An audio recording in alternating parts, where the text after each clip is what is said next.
Hello everyone, welcome to my channel Indeed IS. Today I am going to discuss Focus Monthly Magazine of Polity October 2023.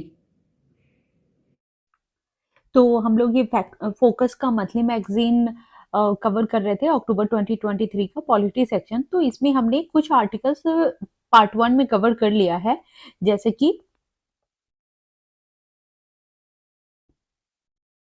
ये हमने women reservation bill part 1 में हो गया है, codification of parliamentary privilege हो गया है और साइमल्टेनियस इलेक्शन भी कर लिया है, मराठा रिजर्वेशन भी कर लिया है। अब हम लोग ये जो चार हैं, press and registration of periodicals act करेंगे, linguistic diversity of India discuss करेंगे, इंडिया और भारत डिस्कस करेंगे, national judicial data grid discuss करेंगे।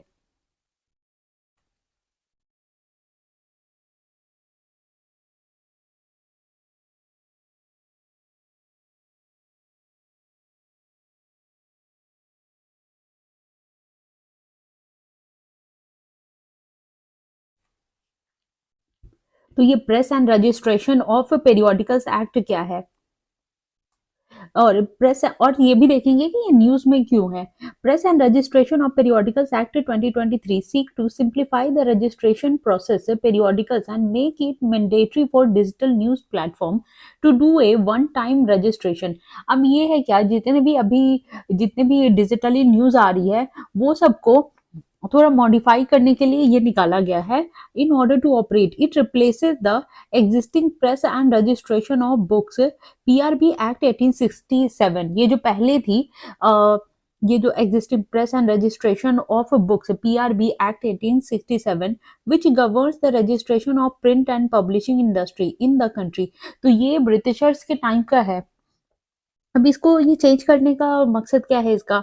It The aim is to bring transparency and ease of doing business. It will provide for simple process that will help small and medium publisher. तो अब देखते हैं provision क्या है इसका। तो registration of periodicals. The act allows for registering newspaper, periodicals and books and cataloging books. और ये किस चीज पे फोकस कर रहा है? Focuses on registering periodicals containing public news हो गया या कमेंट्स हो गया उन पे, excluding books and academic journals, उनको इन्होंने बाहर रखा है। और फिर declaration of periodicals in the 1867 act में only the district magistrate could cancel the declaration of periodicals while the press registrar general did not have suo motu power to cancel or suspend the certificate of registration granted by it. However, the PRP Act empowered the PRG to suspend or cancel registration. अभी क्या है कि पहले तो सिर्फ DM के पास ही थी और उसके बाद प्रेस रजिस्ट्रार जनरल के पास कोई पावर नहीं था, लेकिन अभी वाले में ना पीआरजी और उनको भी दे दिया गया है कि वो भी सस्पेंड और कैंसिल कर सकते हैं रजिस्ट्रेशन, उनके भी हाथ में पावर दे दी गई है। अब बात करते हैं foreign periodicals. An exact reproduction of a foreign periodicals may be printed in India only with the prior approval of central government. पर इसका एक ये है कि ये सिर्फ इंडिया में ही प्रिंट होना चाहिए। ये जो रिप्रोडक्शन होगा फॉरेन पेरियोडिकल्स का वो इंडिया में ही ये प्रिंट होना चाहिए और उसके लिए प्रायर अप्रूवल लगेगा सेंट्रल गवर्नमेंट का। और ये जो the manner of registration of such periodicals will be prescribed, और उसी के बाद ये जो तरीका है उसी के बेसिस पे ये प्रेस्क्राइब किया गया है। अब देखते हैं ये एपेलेट अथॉरिटी क्या है। एपेलेट अथॉरिटी है, it also provide for an appellate authority. The appellate board और press and registration appellate board will comprise the chairperson, उसमें होगा press council of India and 2 members of PCI to hear an appeal against the refusal of grant and registration. जो grant जो लिए हैं उसके refusal के लिए या फिर जो रजिस्ट्रेशन करवाते हैं, जो refusal an appeal against refusal of grant of registration, जो रजिस्ट्रेशन के लिए उन्होंने ग्रांट लिया है उसके रिफ्यूजल के लिए, और imposition of any penalty, suspension, cancellation of registration bye PRG. तो इन सब के लिए एक मेंबर वो बनाया गया है। तो उसमें पहले तो चेयरपर्सन होंगे, फिर ये प्रेस काउंसिल ऑफ इंडिया भी होंगे एंड 2 मेंबर ऑफ ये प्रेस काउंसिल ऑफ इंडिया होंगे। ये जो suspension and cancellation of registration वो कैसे होगा और कौन करेगा? The act allows press registrar general to suspend a periodicals registration for minimum period of 30 days which can extend to 180 days.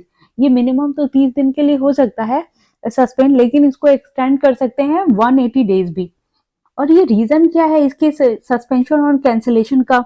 Registration के कैंसिलेशन का क्या रीजन है?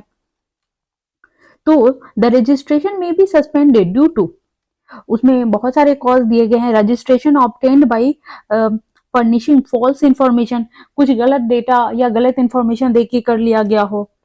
Failure to publish periodicals continuously, मतलब जो रूटीन है उससे आप नहीं कर रहे हैं, मतलब इरेगुलर आ रहा है। Giving false particulars in annual statement, तो गलत स्टेटमेंट दिए जा रहे हैं। The press registrar general may cancel the registration if the publisher does not correct such defect. तो अगर ये सबको वो सुधारते नहीं है तो फिर उनका जो रजिस्ट्रेशन है वो कैंसिल हो जाएगा। रजिस्ट्रेशन में ऑल्सो भी कैंसल इफ, रजिस्ट्रेशन और भी कई कारणों से हो सकता है कैंसिल, जैसे कि a periodical has the same और similar titles as any other periodical, जैसे कि अलग अलग टाइटल, अलग अलग न्यूज है लेकिन टाइटल सेम ही रख रहे हैं। The owner publisher has been convicted of a terrorist act और अनलॉफुल एक्टिविटी, जो उनके पब्लिशर है और ऑनर है, अगर वो कुछ अनलॉफुल या टेररिस्ट एक्टिविटी में पकड़े गए हैं तो फिर तभी भी कैंसिल हो सकता है। और for acting against the security of the state, और फिर अगर वो देशद्रोह का या फिर जो स्टेट के अगेंस्ट कुछ काम करते हैं तो उसमें भी। ऑफेंस क्या है? A person who has been convicted by any court for an offence involving a terrorist act और unlawful activity having done anything against the security of the state shall not be permitted to bring out a periodical. और उसके बाद क्या है कि अगर ये सब एक्टिविटी में पकड़े जाते हैं तो अगर फिर से चाहे तो वो ये परमिशन नहीं मिलेगा उनको। और पेनल्टीज क्या है? सजा क्या मिलेगी उन्हें? It watered down the penal provision of a PRB Act, which made improper declaration of information or punishable offense with a prison term of up to 6 months. 6 महीने की सजा भी हो सकती है। Under the new act, imprisonment for up to 6 months is only applicable if a periodical is published without registration. और अभी क्या जो चेंजेस है, पहले तो सजा हो जाती थी लेकिन अभी तभी होगा जब ये पेरियोडिकल पब्लिश किया जाता है बिना रजिस्ट्रेशन के, and the publisher continues printing it after a 6 month notice from PRG। Notice मिलने के बाद भी आप प्रिंटिंग रोक नहीं रहे तब आपको जेल हो जाएगी। अपील में है, any person may appeal against the refusal to issue a registration certificate, suspension, cancellation of registration or imposition of penalty. Such appeals may be filed before the Press and Registration Appellate Board within 60 days. अब exclusion क्या है? Book which were part of the PRB Act of 1867 have been taken out of the purview of this act as book as subject are administered by the Ministry of Education. तो ministry of education के तहत जो भी book जो publish किया जाता है उसको इस चीज से ना आउट रख दिया गया है कि वो फिर उसमें नहीं आएगा, जो PRB एक्ट है 1867 का उससे हटा दिया गया है। अब आते हैं दूसरे आर्टिकल्स पे। तो लिंग्विस्टिक डाइवर्सिटी ऑफ इंडिया क्या है? तो ये लैंग्वेज जो है वो हमेशा न्यूज में रहता है और वो हॉट टॉपिक भी होता है कि, तो फिर देखते हैं September 14 ऑब्जर्व डेट हिंदी दिवस। तो उससे फिर और Hindi day to commemorate constituent assembly of India making Hindi official language of union government. Speaking on the occasion of Thursday, Home Minister Amit Shah said, India has been a country of diverse languages. Hindi unites the diversity of languages in the world's largest democracy.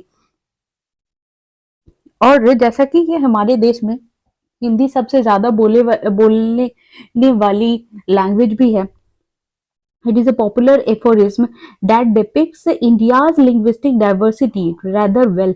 और एक phrase भी है, कोस कोस पर बदले पानी, चार कोस पर वानी। The language spoken in India changes every few kilometer just like the taste of water. अब यहाँ पे एक टर्म भी है, तो हम लोग देखेंगे कि इसका क्या मतलब है, और वो टर्म है एफोरिज्म. तो it is a there is a popular aphorism. Popular aphorism का क्या मतलब, तो एफोरिज्म, तो ये एफोरिज्म का क्या मतलब है, ये एक ए short phrase that expresses in A clever way something that is true. और ये बताता है क्या कि एक शॉर्ट फ्रेज है जो मतलब इस ये है कि ये सही है एकदम, इस पे पूरा सटीक वो कंफर्म कर दिया गया है कि ये जो फ्रेज है एकदम सही है. तो उसी के बेस पे हमारे होम मिनिस्टर जी कहते हैं क्या, कोस कोस पर बदले पानी, चार कोस पर वाणी. The language spoken in India changes every few kilometres just like the taste of the water. अब आगे देखते हैं. The 2011 linguistic census account for 121 mother tongues including 22 languages listed in the 8th schedule of the constitution. अभी 2011 में जो है linguistic census हुआ है उसमें 121 मदर टंग है, उसमें भी 22 लैंग्वेज है जो 8th शेड्यूल में लिस्टेड है. और Indian constitution accommodated this linguistic diversity. अब होता है article 343 says official language of the union shall be Hindi in Devanagari script. It also empower the use of English indefinitely. The provision coexist with the 8th schedule. ये जो provision है वो 8th schedule के साथ चलता है, which is as per article 344 का clause 1 and 351 permits the use of 22 languages as the official language. तो ये जो है आर्टिकल्स, ये क्या करता है ना, ये 22 जो लैंग्वेज है शेड्यूल 8 में, उसको क्या करता है, ये कंफर्म करता है कि ये ऑफिशियल लैंग्वेज में है. और फिर और ये जो आर्टिकल 347 है provides for the recognition and use of even those language that are not the official language of the state allowing for greater state autonomy. अब जैसे कि ग्रोथ ऑफ हिंदी, हिंदी का ग्रोथ कैसे हुआ. Hindi is the most widely spoken with 52.8 crore individuals और 43.6% of the population. ये इतने लोग हिंदी बोलते हैं, declaring it as their mother tongue, और वो उनका मदर टंग है. The next highest is Bengali and mother tongue जो 97 लाख और 8% बोला जाता है. Hindi has been India's predominant mother tongue over the decays. ये बहुत सालों से सब लोग का मदर टंग रह चुका है. Its share in the population rising every succeeding census. जैसे जैसे हमारा पॉपुलेशन बढ़ रहा है या जब भी हमारा पॉपुलेशन सेंसस होता है तो हम लोग देखते हैं कि हिंदी बोलने वालों की संख्या बढ़ रही है. इन 1971 में 37% Indian had reported Hindi as their mother tongue, a share that has grown over the next census. जैसे 37.8%, 38.7%, 39.2%, 41%, 43.6% एट लास्ट काउंट. तो 1971 में भी देखा गया, 1981 में, 1991 में, 2001 में, 2011 में कि ये इसका एक एक्सपोनेंशियल ग्रोथ हो रहा है कि हिंदी बोलने वालों की संख्या बढ़ती ही जा रही है. Between 1991 and 2011, the number of Hindi native speakers in South India has nearly doubled. This when the total population in these states has only gone up by 28%. अब जैसे देते हैं ये जो नेटिव हिंदी स्पीकर्स हैं, जैसे केरला में काफी कम है. सबसे ज्यादा आंध्र प्रदेश एंड तेलंगाना में है कि वहां पे बढ़ते जा रहे हैं बहुत. और फिर उससे कम है कर्नाटका में, और उससे भी कम है तमिलनाडु, और सबसे कम हो गया केरला में. The obvious explanation of this rise in Hindi speaking population is, क्या कारण है इसका, हिंदी लैंग्वेज इतना बढ़ने का. Population growth in native Hindi speaking state, कि बहुत सारे लोग जो यहाँ के हैं जैसे उत्तर प्रदेश के वो 20% बोलते हैं, बिहार के 25%, मध्य प्रदेश के 20%, Rajasthan 21%, Jharkhand 22%, above the national average growth rate of ये जो 17% है. Increasing migration of Hindi speaking population to other state. तो बहुत सारे ये जो राष्ट्र है सब, ये जो उत्तर प्रदेश हो गया, बिहार है, मध्य प्रदेश, राजस्थान, झारखंड, जो ये सारे जो स्टेट है वो हिंदी बोलने वाले हैं. लेकिन यहाँ पे जो उनके स्टेट में काम को लेके या फिर ऐसे माइग्रेशन होता है तो जो लोग वहां जाते हैं तो वो लोग हिंदी बोलते हैं, और उनके आसपास के जो सराउंडिंग्स के हैं तो वो भी हिंदी बोलना स्टार्ट करते हैं। तो इस वजह से हिंदी स्पीकिंग का जो रेट है वो बहुत ज़्यादा बढ़ रहा है। Increasing migration of Hindi speaking population according to the census 4 states, Uttar Pradesh हो गया, Bihar, Rajasthan and Madhya Pradesh, accounted for 50% of India's total inter state migrants है। यहाँ के लोग बाहर जाते ही जाते हैं। Keeping in view of the needs arising from increasing interstate migration to strengthen national integration, National Education Policy suggested strict implementation of three language formula। तो इसमें जब से नेशनल एजुकेशन पॉलिसी आया है तो उस पे की बात क्या है कि ये 3 लैंग्वेज फॉर्मूला वो किया गया है, इम्प्लीमेंट किया गया है, जिसमें एक तो आप अपना मदर टंग सीखेंगे, दूसरा इंग्लिश और कोई अदर, या तो, और तीसरा कोई आपका अदर स्टेट का हो सकता है या फिर फॉरेन का हो सकता है। तो अभी देखते हैं कौन से 3 वाले में। The 3 language formula under NEP 2020, the new national education policy comments that all student will learn 3 language in their school. Under the formula at least 2 of the 3 language should be native to India. Just like example of a student in Mumbai learning Marathi and English, she will have to learn another Indian language.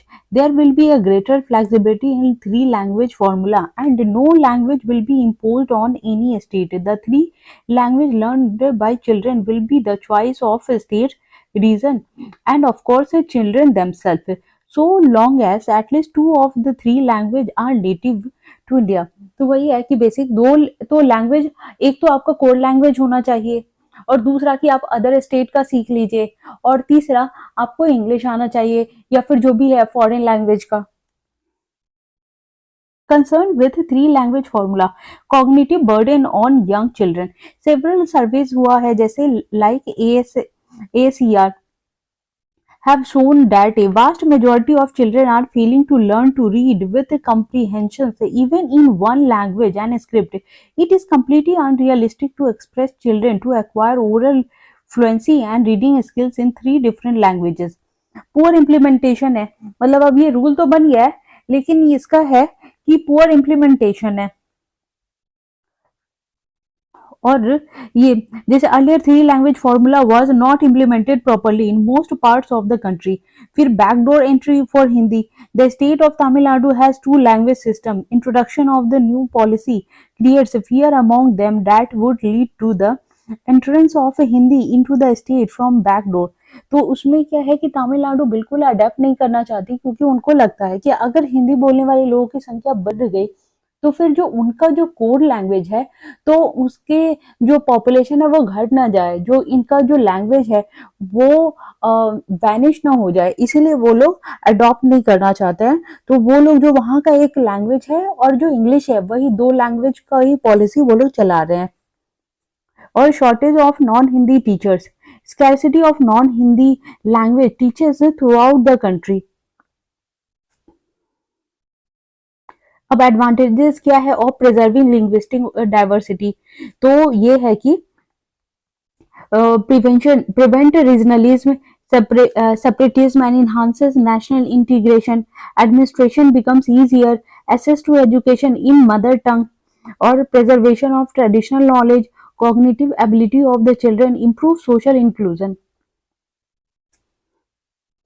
अब इससे क्या है threats to linguistic diversity in India, according to the People's Linguistic Survey of India report, more than half of the India's language में die out in 50 years. तो बहुत सारे language के death हो चुके हैं जैसा कि, और वही डर है तमिलनाडु या साउथ के बहुत सारे स्टेट में कि कहीं जो हमारा कोर लैंग्वेज है और हमारा कोर जो चलता है लोकल जो भाषा है वो कहीं हिंदी आने के बाद खत्म ना हो जाए। Around 190 languages are in various stages of endangerment in our country, more than any other country in the world. The reason are globalization, influence of transnational corporation have resulted in a central common language, mainly English, which dominates regional dialects and minority language.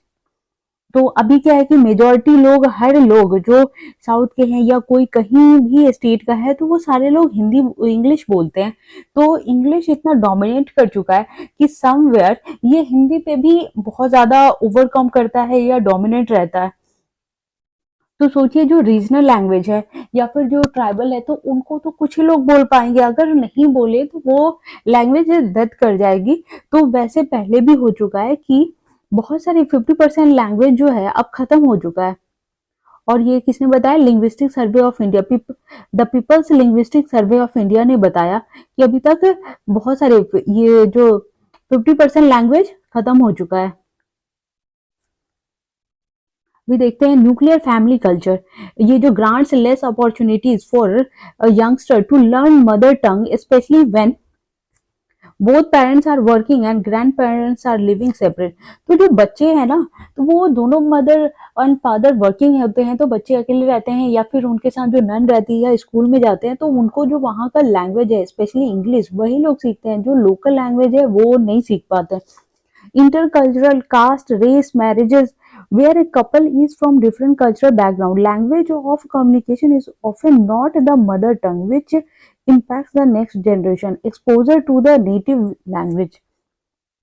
Video migration है towards metropolitans for assessing better education and employment opportunities is ये जो preference to cosmopolitan language। जो वहाँ अगर कोई foreign जाता है या फिर इंडिया में ही बढ़िया से हाई प्रोफाइल जो स्कूल होते हैं, अगर वहाँ जाना है तो जो वहाँ की लैंग्वेज है वही पढ़नी पड़ेगी। हम वहाँ पे अपनी लोकल या नेटिव लैंग्वेज में नहीं बात कर सकते, नहीं बोल सकते। तो ये एक वन ऑफ द रीजन ये भी है। Increased use of internet. Nowadays, most of the communication and business is carried out online, forcing the people to consume digital content in English as the cyber presence regional language is negligible. आप देखते हैं lack of education in mother tongue results in neglecting of many languages. Lack of a script for tribal and languages spoken by fringe groups. Only 6 tribal languages, Santhali, Ho, Sora, Munda, Kui, have a written script. Lack of a script make it difficult to pass the language from generation to generation. Assimilation policies of the government. States often try to assimilate linguistic minority by imposing majority language upon them. Compulsory Bengali in Gorkhaland. तो ये जो है ऐसे policies बनानी होंगी जिसकी वजह से लैंग्वेज हमेशा वो रहे, जिंदा रहे। तो उसके लिए एक पॉलिसी बनानी पड़ेगी, जस्ट लाइक कि ये जो कंपलसरी बंगाली इन गोरखालैंड में बंगाली आनी चाहिए। Constitutional protection given to linguistic minorities. अब आर्टिकल 29 है, any section of citizen residing in the territory of India और any part thereof having a distinct language, script और culture of its own shall have the right to conserve the same. No citizen shall be denied admission into any educational institution maintained by state or receiving aid of state funds on ground only of religion, race, caste, language or any of them. Article 30 क्या कहता है? All minorities, whether based on religion, language, shall have the right to establish and administer educational institution of their choice. और ये जो the state shall not, in granting aid to educational institution, determine against any educational institution on the ground that it is under management of minority whether based on religion और language. जो कह रहा है कि जो लैंग्वेज और religion के basis पे इंस्टीट्यूशन बनते हैं, तो उसमें क्या होता है ना कि स्टेट का कोई रोल नहीं होता और स्टेट सपोर्ट भी नहीं करती है उसको। Article 345 legislature of a state may by law adopt any one और more of the languages in use in the state. Article 347 President, subjected to his satisfaction, may demand any state government to officially recognize any language on which popular demand is made by the language speaker. Article 350 A and B. It shall be the endeavor of every state to provide adequate facilities for instruction in the mother tongue. At the primary stage of education is children belonging to linguistic minority groups और special officer for linguistic minorities. इसमें ये है कि जो ये every state जो provide करता है adequate facilities for instruction in the mother tongue, या तो वो प्राइमरी स्टेज पे हो एजुकेशन के, जैसे नर्सरी है, किंडरगार्टन है, ये सारी चीजें, तो उस पे belonging to linguistic minority groups को, या फिर special officer for linguistic minorities. तो ये है, अगर बच्चों को है ना पहले से ही सिखाएंगे उनके जो रीजनल लैंग्वेज है तो उनके दिमाग में बैठ जाएगा और फिर निकलेगा नहीं। और दूसरा कि वो उस लैंग्वेज से फ्रेंडली भी हो जाएंगे। इंडिया और भारत ये क्यों है न्यूज में? तो an official invitation for the G20 summit in New Delhi during India's presidency referred to the President of India as the President of Bharat। तो इसमें क्या हुआ कि G20 का जब ये इंडिया की प्रेसिडेंसी को रेफर किया गया तो president of India as the, तो उसमें ये लिखा गया है था कि प्रेसिडेंट ऑफ इंडिया की जगह पर प्रेसिडेंट ऑफ भारत लिखा गया था। तो this incident has become emblematic of the current political climate, mark the deep-seated mutual distrust, vindictiveness among those in power, and a heightened sense of reclaiming lost territory। अब देखते हैं कि ये ऐसा क्यों है ये न्यूज में और ऐसा क्यों लिखा गया था। Surprisingly government official representative have not provided any clarification regarding this abrupt alteration. और इसमें कोई है ना गवर्नमेंट के थ्रू कोई क्लैरिफिकेशन भी नहीं आई कि क्यों ऐसा किया गया था। This unexpected modification in a highly formal communication originating from the country's highest office caught the nation completely off guard। अब जब ये G20 का समिट हो रहा है तो ये बहुत बड़ा प्लेटफॉर्म था और वहां पे ऐसे सीधे लिख देना कि ये from the side of president of Bharat, और बिना किसी डिस्कशन के और बिना किसी पहले प्रायर इंफॉर्मेशन के, तो ये थोड़ा सा लोगों को थोड़ा शॉक में डाल दिया था और ये टॉक ऑफ द टाउन भी बन गया था। Supporters of the ruling opportunities have put forth the argument that the name Bharat is interchangeable with India, as stated in Article 1 of the Constitution. Consequently, they contended that Bharat can be legitimately used। और ये भी कहते हैं कि भारत का नाम है ना वो ये legitimately यूज भी होते रहता है। It is important to note that Parliament holds the absolute authority to change the country's name by amending the Constitution, a power enshrined in Article 368. Amendment authority extends to all aspects of Constitution, including the country's designation as specified in Article 1। और इसमें ये बोला गया है, बताया गया है article 1 में, और ये भी बोला गया है कि इसका अमेंडमेंट करने का काम पार्लियामेंट का है आर्टिकल 368 के तहत। अब ये पोटेंशियल फॉर कंफ्यूजन, ये कंफ्यूजन क्यों होता है? The many names of India. अब जैसा कि हमने एंशियंट में पढ़ा है, मेलुहा जो अपीयर है ancient text of Mesopotamia to refer to the Indus valley civilisation, कि इंडस वैली सिविलाइजेशन का जिक्र करते हुए मेसोपोटामिया टेक्स्ट में मेलुहा का जिक्र है। और ये भी है भारत और Bharatvarsh appears in Puranas as the land between the sea in the south and abode of snow in the north। ठीक है, और तीसरा है Aryavart appears in the Manusmriti as the land occupied by the Indo-Aryans। और ये जमबुद्ध द्वीपा appears in Vedic text and is still used in a few Southeast Asian countries to describe subcontinent Hindustan, first used by Persian to refer to the land across river Sindhu। India first use by the Greeks, ये जो India है ना सबसे पहले Greeks ने use किया था, who transliterated Hind as Indus. India's official name is the Republic of India. India का जो नाम है वो ऑफिशियल नेम है रिपब्लिक ऑफ इंडिया। ये designation use consistently in all official communication with foreign countries and international organisation. Agreement and treaty sign with, ये जो agreement और ट्रीटी साइन किया गया है फॉरेन नेशन के through, bear the name of Republic of India, not the Republic of Bharat. अब बात करते हैं the interchangeability of Bharat with India in official communication can give rise to significant confusion. Foreign governments and international bodies rely on clarity and consistency in official documents. Mixing India and Bharat in agreement can lead to foreign government encountering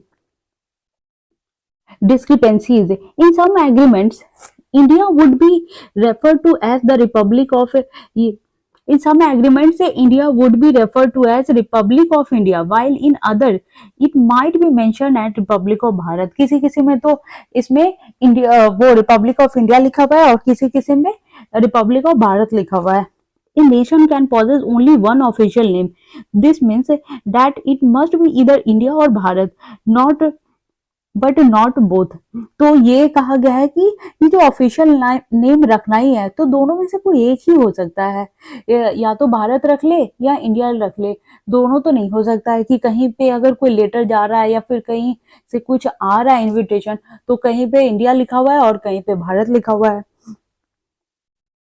तो clarity in nomenclature is crucial specially in the realm of international diplomacy and legal commitment, क्योंकि paper work बहुत strong होना चाहिए और एक name में भी बहुत क्लैरिटी होना चाहिए, क्योंकि ये बहुत ज्यादा क्रूशियल और स्पेशल और स्पेशली इंटरनेशनल डिप्लोमेसी में हमारे बहुत फर्क पड़ेगा, क्योंकि नाम अलग अलग हैं तो लोग कंफ्यूज भी हो सकते हैं. In 2015, Center opposed a name change, stating that the issue had been extensively deliberated upon during the Constitution's drafting. Supreme Court had twice rejected plea to rename India to Bharat, once in 2016 and then in 2020, reaffirming that Bharat and India both find mention in the Constitution. और supreme court ने दो बार तो मना भी कर दिया है, first time 2016 में और दूसरे टाइम 2020 में, और ये रीअफर्म किया है कि भारत और इंडिया दोनों ही मेंशन है कॉन्स्टिट्यूशन में. India and Bharat in constitutional discourse. The Indian Constitution in Article 1 recognizes both names as integral to the identity of the nation. Name Bharat traces its origin to ancient Indian texts, notably the Puranic literature and the epic Mahabharata. ये जो भारत है वो इसका origin कहाँ हुआ है, ancient Indian text से हुआ है, जिसमें वो पुरानिक लिटरेचर में मेंशन है और जिसमें महाभारत का जिक्र है. The latter reference the legendary king Bharata celebrated for his role in the epic and as a symbol of unity. तो ये कहते हैं कि एक महाराजा वो भारत नाम के राजा थे और वो सेलिब्रेट किए जाते हैं क्योंकि उनका वो मतलब है कि उनका ये सिंबल है यूनिटी का. Bharat signifies a supra regional and subcontinental territory uniting by the Brahmanical societal framework, emphasizing a united cultural and religious identity transcending regional boundaries. Closely linked to the legendary king Bharata, Bharat is associated with Rigvedic tribe of the Bharatas. King Bharata lineage connects to various Indian communities, underscoring a shared ancestry and heritage. In the Hindi language, अगर Hindi language में बात करें तो Bharat serves as the official name of India as affirmed by article 1 of the Indian constitution. तो ये जो Hindi language की बात करें तो भारत जो है वो ऑफिशियल लैंग्वेज हो सकता है इंडिया का, जो कि आर्टिकल 1 में दिया है. द नेम इंडिया, अब बात करते हैं द नेम इंडिया की. India has its historical root in the name the term Indus, originally refer to the Indus river. Over the time, जैसे जैसे टाइम बीता तो linguistic transformation led to the Persianised version Hindu. Hindu evolved into Hindustan, signifying a land of the Hindus beyond the Indus River, encompassing much of the Indian subcontinent. Hindustan was employed by various ancient civilizations, including Persians, Greek, and Islamic empires, to describe the vast subcontinental territory, highlighting its geographical expanse and cultural diversity. During the European age of exploration, India was adopted as the name for the subcontinent, reinforced or during the British colonial era when it became the official name for British ruled territories. ये post independence India retained its status as the official name of the newly formed nation as declared in Indian Constitution. अब बात करते हैं Indian constitution की. Before India's independence in 1947, Indian subcontinent was divided into British India and numerous princely states, each ruled by its own monarch. After gaining independence, the challenges was to integrate these diverse regions into a united and sovereign nation. तो पहले तो बटे हुए थे, लेकिन जैसे ही हमें आजादी मिली तो उसके बाद हुआ क्या कि इसको सारे को यूनाइट करने का. तो ड्यूरिंग द कॉन्स्टिट्यूशन ड्राफ्टिंग, जब कॉन्स्टिट्यूशन बन रहा था तो there was a significant debate over कि विच नेम टू यूज, कि कौन सा नाम यूज किया जाए. Some opposed India due to its colonial connotation and advocated for a name with deeper indigenous roots. Bharat held that historical and cultural significance, symbolizing a united identity and indigenous heritage. तो जो framers थे Indian constitution के, recognise किए कि जो cultural and historical diversity of the nation, they sought to bridge the linguistic and cultural differences by acknowledging both Bharat and India. तो उन्होंने दोनों नाम रख दिया, इंडिया और भारत दोनों नाम का जिक्र कर दिया कॉन्स्टिट्यूशन में. This inclusive approach aim to unify the nation while respecting its rich heritage. फिर आगे एक compromise was reached resulting in article 1 reading India that is Bharat shall be union of states. तो ये जो है उसमें कि दोनों का जिक्र किया गया है. आर्टिकल 1 जो कहता है India that is Bharat shall be union of state accommodating both names to symbolize unity and diversity. और ये दोनों नाम है यूनिटी एंड डाइवर्सिटी को सिंबलाइज करते हैं. This dual nomenclature in the constitution reflect India's diverse linguistic, cultural and historical backgrounds, promote करता है शेयर्ड नेशनल आइडेंटिटी को एंड इंक्लूसिविटी को. अब देखते हैं कि ये कॉन्स्टिट्यूशनल इंट्रिकेसीज क्या है. Constitutional intricacies of matter. Article 52. According to Article 52 of Indian Constitution, there is a provision of President of India. ये बात हो, ये जो Article 52 है जिसमें जिक्र है President of India की. The official nomenclature is fundamental and legally binding, and any alteration of this title would necessitate a constitutional amendment. तो ये बताया गया है क्या कि ये जो ऑफिशियल और इसमें अगर कोई सा भी चेंज करना है तो इसमें अमेंडमेंट लाने की जरूरत है या फिर जरूरत पड़ेगी. आर्टिकल 2 और दूसरा article 1 India that is Bharat, ये जो कहता है कि article 1 of the Indian constitution hold paramount importance as it deals with the name and territorial jurisdiction of India. It declares India as a freedom of states and outlines the territories that constitute India. ये जो है furthermore it grants the parliament the authority to admit new states or modify existing ones.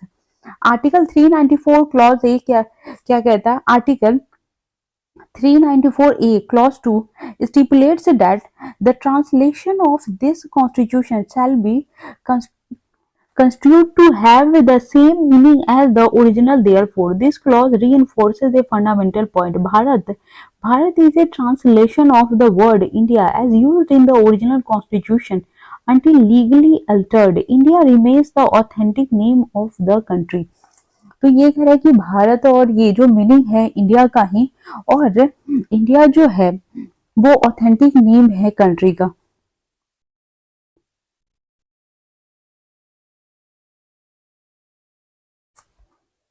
अब बात करते हैं Article 394A of Indian Constitution addresses the authoritative text in Hindi language. It outlined the President's responsibility to build a translation to the Constitution in Hindi. ये जो है translation signed by a member of the Constituent Assembly aim to align with the language, style and terminology used in the authoritative text of Central Act in Hindi. ये जो furthermore it encompasses all amendment made to the constitution before publication. तो अगर ऐसा नाम change का कुछ होता है तो सबसे पहले इसमें अमेंडमेंट किया जाएगा, फिर उसके बाद नाम का चेंज होगा. Article 394A clause 2 emphasizes that translation along with any amendment should be construed to have the same meaning as the original constitution. अगर नाम में चेंज होता है तो दोनों का सेम मीनिंग होना चाहिए. In cases where in interpreting certain parts of the translation poses challenges, the president is asked with revising it suitably. The translation published under Article 394A carries the authority of being the official text in Hindi language. This means that it serves as a reference for understanding the constitution in Hindi speaking region. Let us also understand the constitutional amendment process in India as per Article 368 mentioned in the news.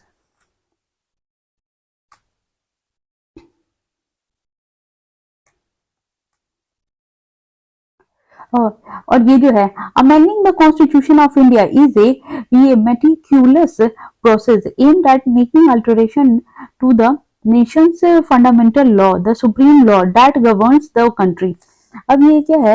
This process is detailed in Part 20, Article 368 of the Indian Constitution. अब ये Part 20 में दिया हुआ है 368 article में. Primary objective of this procedure is to uphold the sanctity of the Constitution and act as a check on the arbitrary exercise of power by the Parliament of India. The concept of amending the Indian Constitution was borrowed from South African Constitution, reflecting a global perspective on constitutional evolution.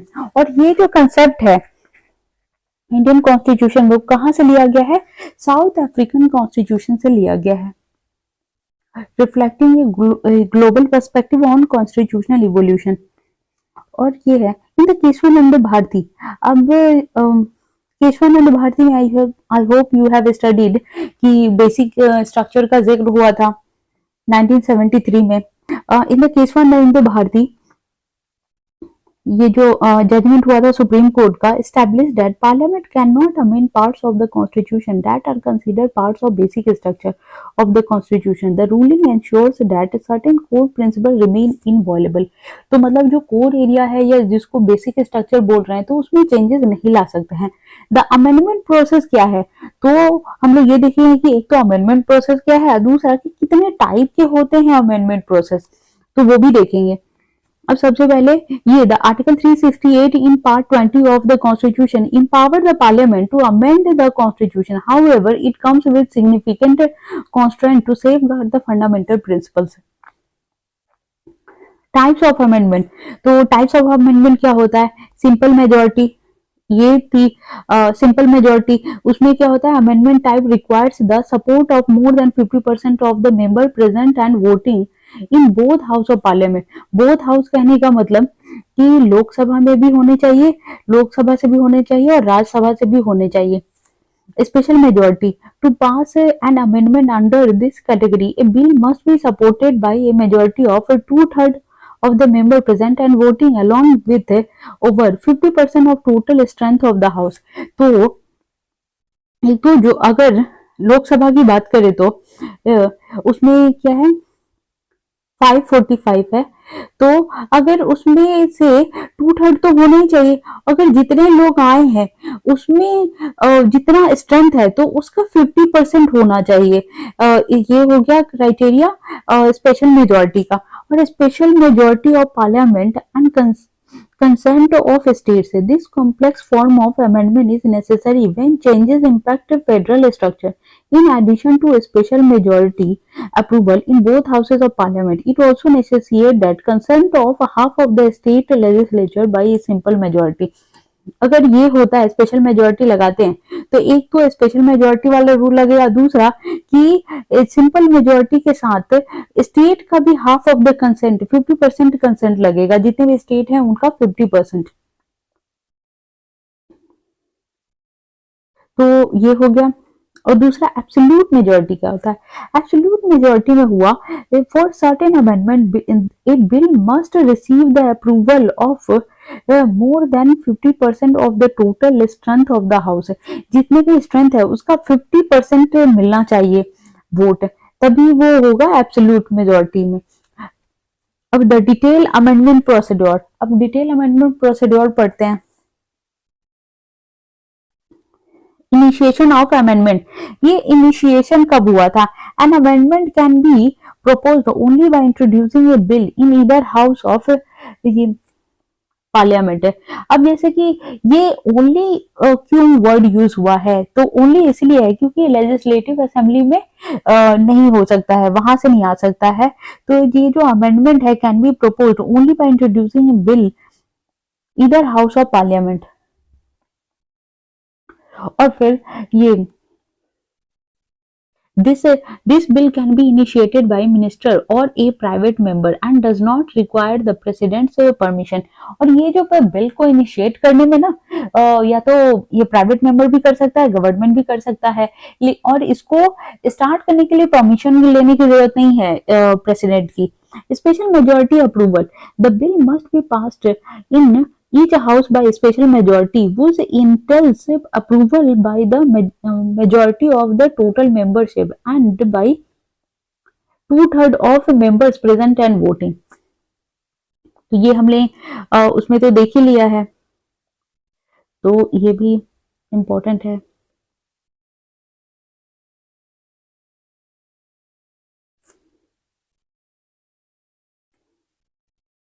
Presidential assent, after both houses approve the bill, it is presented to the president for assent। The president is obligated to grant assent without the option to withhold approval or send the bill back to reconsideration। तो ये भी एक important topic है, क्योंकि बहुत बार president को अगर कोई बिल पास नहीं करना होता है तो वो विदहोल्ड करके रख लेते हैं अपने पास, या फिर रिकंसीडर के लिए चेंज कर देते हैं। तो उसमें क्या होता है, अगर फिर से लोकसभा और से अगर रिकंसीडर दोनों हाउस से हो करके रिकंसीडर हो गया, तो फिर से अगर भेजेंगे तो प्रेसिडेंट को वो एसेंट देना ही पड़ेगा। लेकिन यहाँ पे ऐसा कुछ नहीं है, प्रेसिडेंट एसेंट जो है after both houses approve the bill, तो ये प्रेजेंट किया गया है कि प्रेसिडेंट को एसेंट देना ही पड़ेगा, ये उसको विथहोल्ड करके नहीं रख सकते हैं और ना ही रिकंसिडरेशन के लिए भेज सकते हैं। और ये जो becoming an act, once the president grant assent, the bill becomes an act solidifying the constitutional change। और फिर उसके बाद उसमें जो भी हम चेंजेस करना चाहे वो कर सकते हैं। अब हो गया ये the dual identity of India and Bharat in the Indian constitution is a testament to the nation's rich cultural and historical heritage। This compromise allows people from diverse linguistic backgrounds to identify with the country using their preferred names, fostering inclusivity and unity। The debate over these names underscores the complexity of India's identity and the importance of embracing its multifaceted historical and cultural roots. तो ये जो नाम है हमारे बहुत सारी चीजें हमारे हिस्ट्री को डिफाइन करता है, और इसमें सारा कुछ करके सोच समझ के ही बनाया गया है, और सारे इसीलिए इसको दोनों नाम का जिक्र किया है गया है, चाहे वो इंडिया हो या भारत हो। अब नेक्स्ट आर्टिकल पे आते हैं, national judicial data grid. So with Supreme Court of India onboarding the National Judicial Data Grid portal, the flagship project of the e-court project completes with full circle। Now we have all three tiers of Indian judiciary on NJDG portal। NJDG portal is recognized as a significant innovation under the ease of doing business or initiative of the Government of India। ये जो है national judicial data grid is a database of orders, judgment and and case details of district and subordinate courts and high courts, created as an online platform under the e-code project. The NJDG was developed by National Informatics Center in collaboration with the Supreme Court in-house software development team. It features an interactive interface and analytics dashboard to facilitate data analysis and reporting. अब देखते हैं कि इसका features क्या क्या है। Features of NJDG, ये data is updated on a near real time basis by the connected district and taluka court. और इसका क्या है, it provides data relating to judicial proceedings, decisions of all computerised district and subordinate court of the country. और all high court, जितने भी high court हैं, join the NJDG through web service providing easy access facility to the litigant public. अब ये litigant public का क्या मतलब है?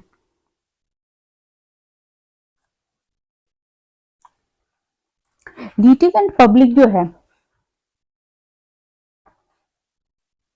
लिटिगेंट पब्लिक एक who is involve in a civil legal case, वो पर्सन जो इन्वॉल्व रहते हैं, हु इज इन्वॉल्व इन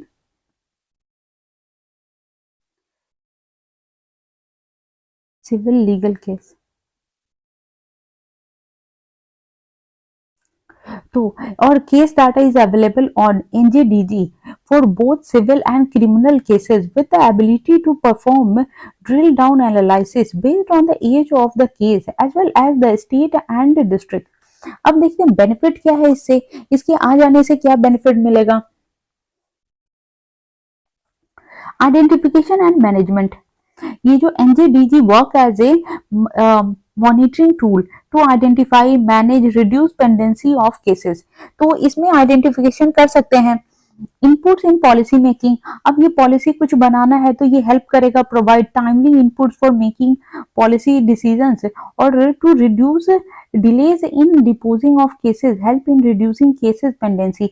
अब ये बहुत सारे केसेस हैं, ऑलमोस्ट कितने करोड़ हैं, तो अगर ये सारी चीजें आ जाती हैं तो डिसीजन मेकिंग प्रोसेस में एक तो इंक्रीमेंट होगा, दूसरा कि जो डिले हो रहा है और डिस्पोजिंग द केसेस और जो उनके पेंडेंसी बढ़ती जा रही है उसमें भी थोड़ा चेंजेस आ सकता है। Performance analysis, it also facilitates better monitoring of court performance and systemic bottleneck and thus serve as an efficient resource management tool। ये जो है improvement in enforcement of contract, ये जो improvement in enforcement of contract, world bank praised the national judiciary data grid in the ease of doing business report. अगर ये जो है बात करते हैं कि इंप्रूवमेंट हुआ है एनफोर्समेंट ऑफ कॉन्ट्रैक्ट में, तो वर्ल्ड बैंक ने बताया है कि praise the national judiciary data grid in the ease of doing business report 2018 में। उसमें क्या हुआ, it made possible to generate case management report thereby making it easier to enforce contract. अब ये है ना, जैसे केस वेस हुआ और ये कॉन्ट्रैक्ट है तो ये सारी चीजों में थोड़ा सुविधा हो गया है और ये इजी गोइंग हो गया है। और easy access to government, Open Application Program Interface API has been provided to the central and state government to allow easy access to the NJDG data using a departmental ID and access की। तो ये तो पहले था कि एनजेडीजी या फिर जो कोर्ट के जितने भी केसेस थे या पेंडेंसी है या कुछ भी है तो सिर्फ वही लोग एक्सेस कर पाते थे, लेकिन अभी क्या है कि ये जो एप्लीकेशन आया है तो उस वजह से सेंट्रल गवर्नमेंट और स्टेट गवर्नमेंट को भी इजिली एक्सेस मिल जा रहा है कि वो एनजेडीजी डाटा का यूज कर सके, बस उनको आईडी लगानी है और एक्सेस की लगाना है, उसकी वजह से वो उसके बाद वो लोग भी थोड़ा एक्सेस कर सकते हैं। फ्यूचर प्रोस्पेक्ट क्या है इसका? Right now, GRID allow the institutional litigants to access the NJDG data for their evaluation and monitoring purposes. It is proposed to expand the facility of non-institutional litigants as well as in future. अभी देखते हैं क्या inclusion of reason for delay. Recently giving reason for delay have been included in NJDG. The inclusion of feature specifying the reason for delay on the NJDG portal keep a proper track on issue which judiciary faces while adjudicating cases, and consequently enables them and the decision makers to make various steps in the direction of refreshing the bargaining pendency of cases.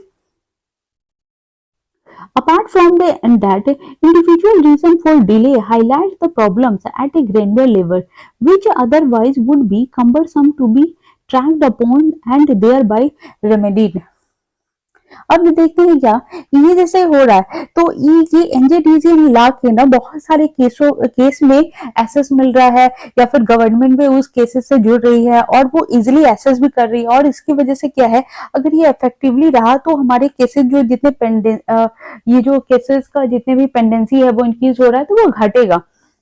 और इसमें क्या है कि supreme court और जो ई court है specially वो बहुत बढ़ चढ़ के हिस्सा ले रहा है और जितने भी वर्क ये इन्वॉल्वमेंट का है कि केसेस को कैसे टैकल करना है या इजी गोइंग में कैसे उसको जल्दी से जल्दी केसेस को खत्म करना है तो इसमें बहुत अच्छे से ई प्रोजेक्ट भी लग करके बहुत हेल्प कर रहा है।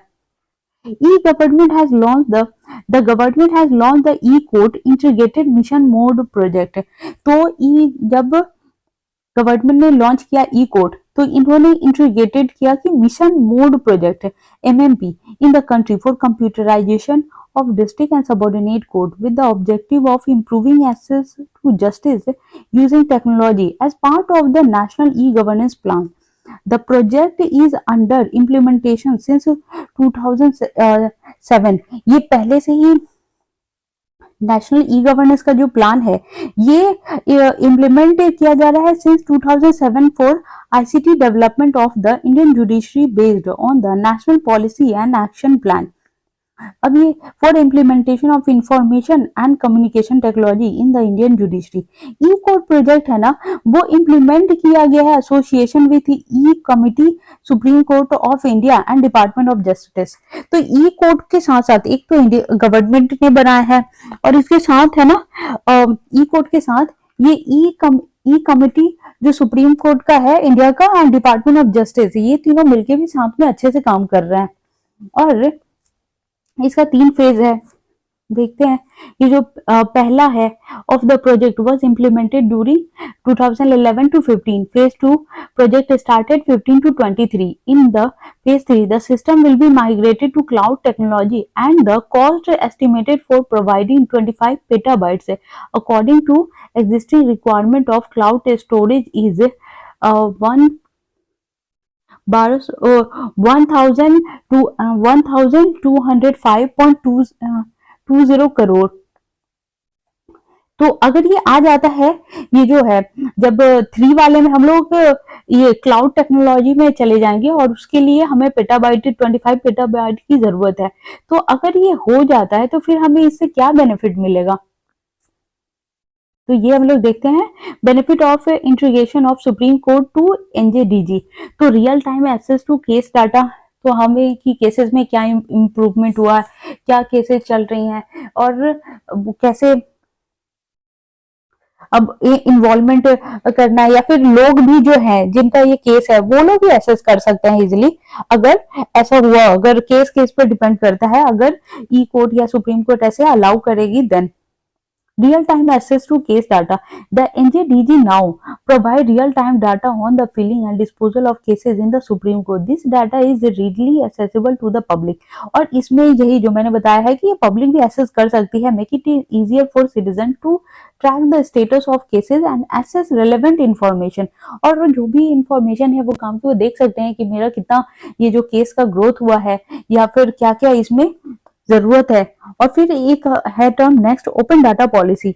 The decision to include Supreme Court case data on the NJDG is in line with an open data policy ensuring transparency and accessibility of judicial information to the public। तो ये open data policy का यही मतलब है कि ये थोड़ा ये जो ट्रांसपेरेंसी एंड एक्सेसिबिलिटी बढ़ा रहा है।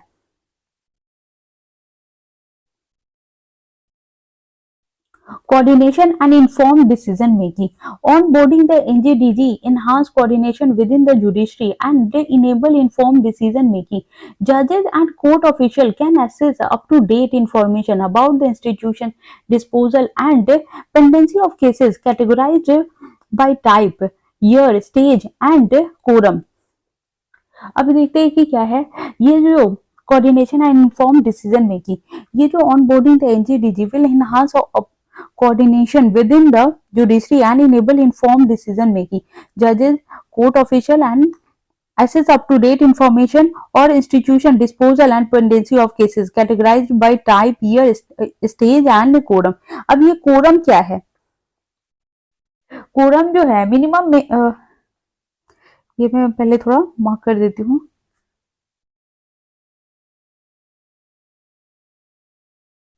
quorum में जो है minimum number of members that need to be present at the time of a meeting, तो उसको कहते हैं.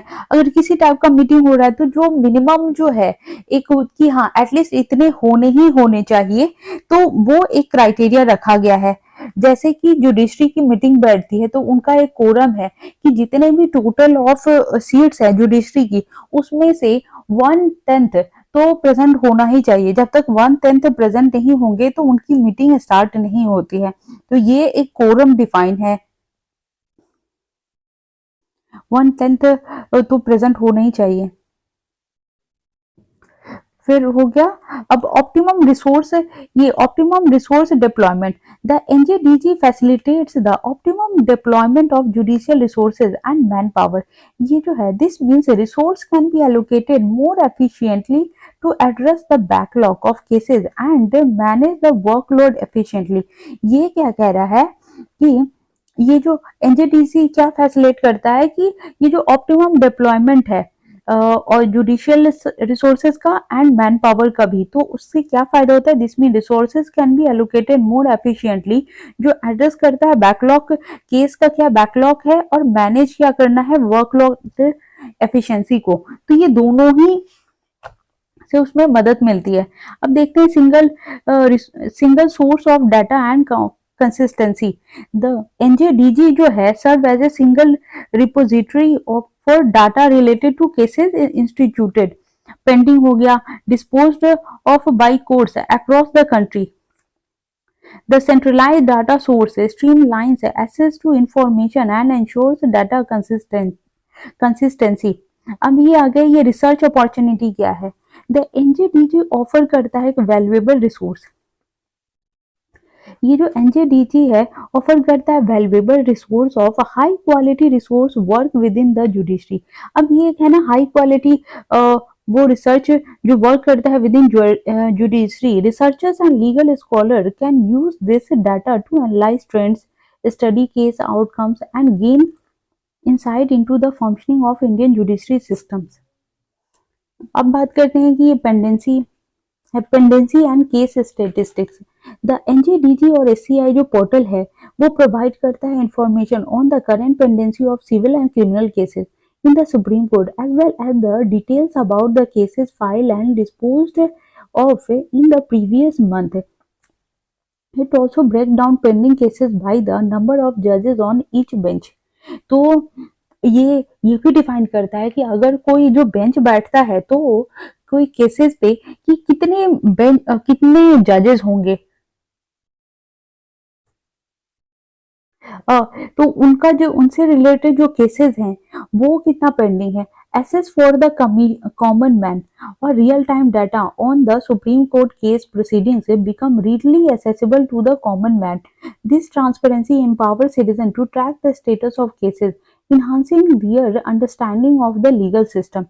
Yeah, with the Supreme Court participation, the NJDG now includes all three tiers of the Indian judiciary, completing a significant aspect of the e-courts project, which also align with the Indian government or ease of doing business.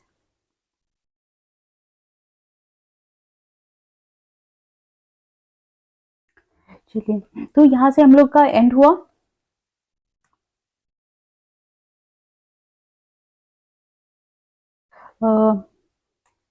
तो अब हम लोग, तो अब आप ये मैं आपको बता देती हूँ, और यहाँ पे आंसर भी है जो मैंने अभी छुपा दिया है। वो जब आप पढ़ेंगे तो आप इसको खुद ही एनालाइज करेंगे और इसको बार बार, अगर एक बार में नहीं समझ में आया या ये लगे कि है ना फिर से रिवाइज कर लेते हैं थोड़ा, तो आप इसको दूसरी बार सुन लीजिएगा। नहीं तो आप खुद से ही इस आर्टिकल को मैगजीन से आप पढ़ेंगे और उसके बाद आप इसको सॉल्व करेंगे। तो मैं क्वेश्चन रीड करती हूँ। Consider the following statement regarding a 106 Constitutional Amendment Act. तो it has provided reservation of seat for women in Lok Sabha और House of the People. ये हमने बहुत डिटेल में डिस्कस किया है। It has provided reservation of seat for women in Legislative Assembly of every state. The act will expire after a period of 15 years from the date of commencement. अब देखना है कि how many of the above statement are correct. Only one, only two, all three, none. With reference to the privileges of the parliament, consider the following.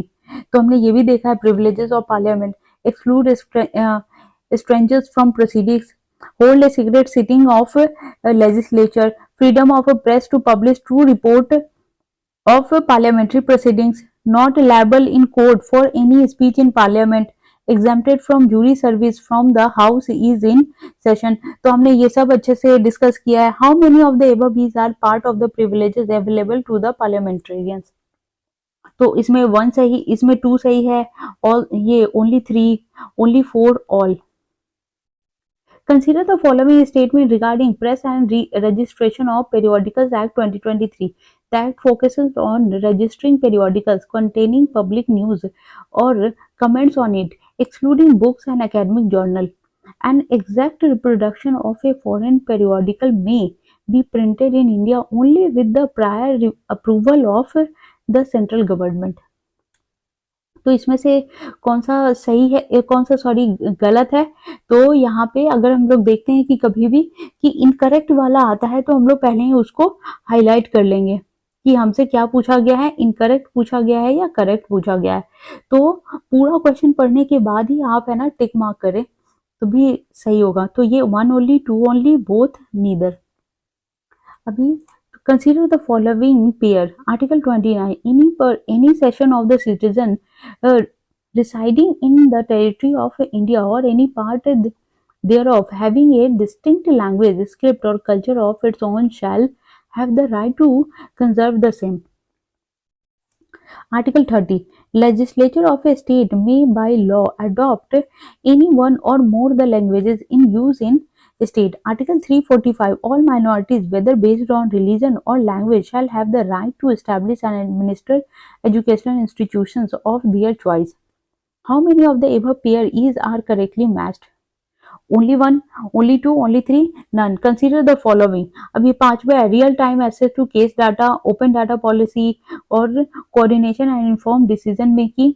Which of the above are can be likely benefit of integration of Supreme Court to National Judiciary Data Grid? तो इसका answer क्या है? यहाँ मैंने अभी इसको छुपा रखा है, लेकिन जब आप इसको एक बारी आप पढ़ लेंगे तो ये सब तो हो गया। अब ये डिस्क्रिप्टिव क्वेश्चन है तो इसको अच्छे से डिस्कस कर लेते हैं। Constitution 106 amendment act of 2023 through a welcome step in the direction of women empowerment is not a Panacea, discuss. तो ये हम लोग का कैच पॉइंट है। और ये जो है पहले welcome step in the direction of women empowerment, तो पहले हम लोग वुमेन एम्पावरमेंट के लिए लिख देंगे, फिर उसके बाद कॉन्स्टिट्यूशन ऑफ 106 अमेंडमेंट एक्ट के लिए लिखेंगे, बताएंगे। और ये नॉट ए पेनिनसुला का को भी अच्छे से एक्सप्लेनेशन करेंगे। उसके बाद है discuss the main provision of national judicial data grid along with highlighting its impact on judicial governance. तो इसको हम लोग मेन जो प्रोविजन है, और यहाँ पहले इसको नेशनल जुडिशरी डाटा ग्रिड को डिफाइन करेंगे एंड देन उसका highlight its impact on judicial governance. तो हम लोग ये एनजेडीजी को डिफाइन करेंगे, फिर उसके बाद ये बताएंगे कि इम्पैक्ट क्या पड़ रहा है इसका उस पे जुडिशियल गवर्नेंस पे। और फिर उसके बाद इसका जो प्रोविजन है वो बताएंगे और कुछ वे फॉरवर्ड लिख देंगे, तो फिर यही हो जाएगा। और ये सारी चीजें आपके इस आर्टिकल में पहले से दिया हुआ है, तो ठीक है। और जो लोग भी, तो अब मैं इसको, ये सारा डिस्कशन हो गया तो मैं इसको हटा देती हूँ ताकि आप जब आंसर आप मिला लेंगे पढ़ के, तो आप पहले इसको जब आप पढ़ेंगे तो आप इसको भी वो ढक देना, और फिर जब आप ऐसे टिक मार्क कर लेना, एंड देन आफ्टर आप मिलाना कि आपने कितना सही किया है और कितना गलत किया है। सो ये हमारा यहाँ पे पॉलिटी का खत्म हुआ। ये पार्ट 2 था। मैंने पार्ट 1 में भी कुछ वो आर्टिकल से दिए हैं, और ये पार्ट 2 है, तो आप ये दोनों को देख करके आप अपना पॉलिटी का जो सेक्शन है फोकस मैगजीन का, ये कवर कर लीजिए। Okay, thank you.